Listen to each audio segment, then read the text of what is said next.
Hey, everybody, checking out the Mike and JD Show YouTube channel. Thank you for watching this video. If you could do me a huge favor and hit that like button, make sure you're a subscriber, and also comment on this video and help us defeat the algorithm. I would greatly appreciate it. And while you're at it, if you like this video, head over to patreon.com/the Mike and JD Show and become a Patreon subscriber today, where you will get this audio immediately as soon as it's done recorded, way ahead of everybody else. And then, of course, it will be ad free. Thank you very much. Now enjoy the video.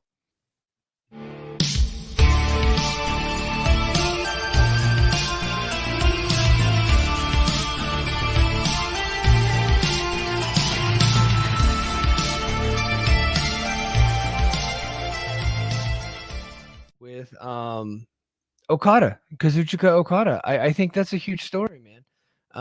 He came into TNA on excursion like over 10 years ago, like 2011 time frame, and he was treated like shit. And now you got to put into context of the time. Like, this was like New Japan knew that Okada was going to be like a big star for them, but they didn't have the complete idea that he was going to be the Okada that he ended up becoming, right? One of their all-time greatest performers. And when they send their talent on excursion, like we saw with Yuya Uemura, it's not really, they don't really expect them to go to these companies and then just get put over everybody, become the world champ, yada yada yada. They do expect him to go over there and do jobs, which is what we saw Uemura do. I don't know if he won 5 matches in his entire year when he was at Impact this latest run. But what they also don't expect is for their talent to go over there, be treated like dirt, and put into racist angles.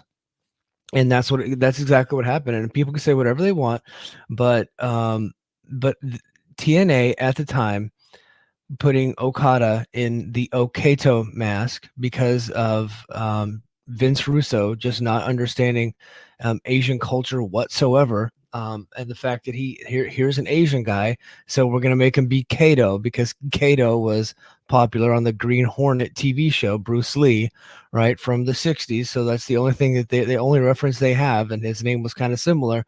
So they made a Japanese guy doing a Chinese gimmick. It's racist horseshit is what it was, and they had him do it, and it was embarrassing to him. It's effectively, one of many reasons why the TNA New Japan relationship died at that point, and New Japan ended up becoming stronger than ever. They started a relationship with Ring of Honor and with CMLL, and they kind of had like a three-headed kind of monster there, those three promotions, and they were doing tours together all the time in major shows. New Japan gets bigger than ever, and they come into the States, they run Madison Square Garden, they sell it out.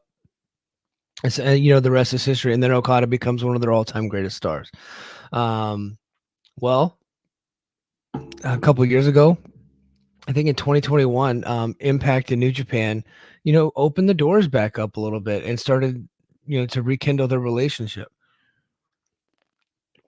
Rocky Romero was friends with the Good Brothers, and I think that started it off. I think I remember the first talent. And maybe you guys can remind me who the first talent was to come over during this latest run. I know that the New Japan Strong had started booking some Impact talent who, were just essentially taking independent bookings. And they were over there. I think Chris Bay went over there for the Super J Cup. I want to say it was Chris Bay went over there for the Super J Cup. And then next thing you know, Juice Robinson and David Finlay come over to Impact, and they defeat the Good Brothers for the tag team titles. And I think that was kind of what set it off. And the next thing you know, we're getting Kojima, we're getting Ishii, we're getting all these talents that, eventually Kushida comes over.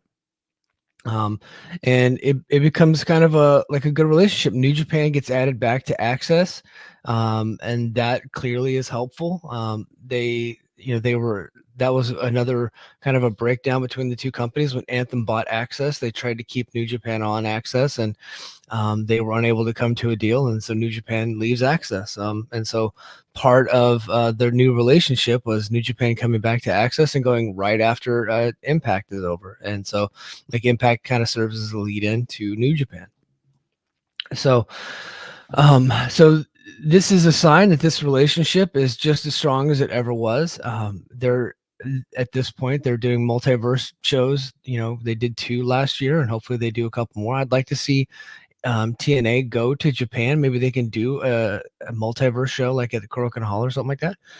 That would be cool.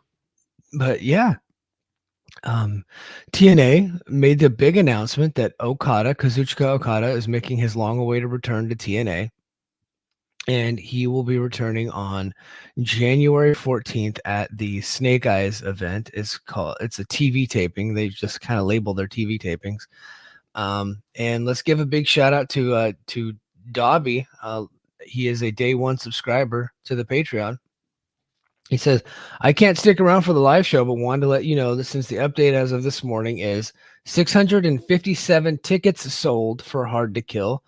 So I believe we're over that 50% mark for Hard to Kill. And 310 for the Snake Eyes taping. A bit of a surge for Hard to Kill this week. So yeah, they're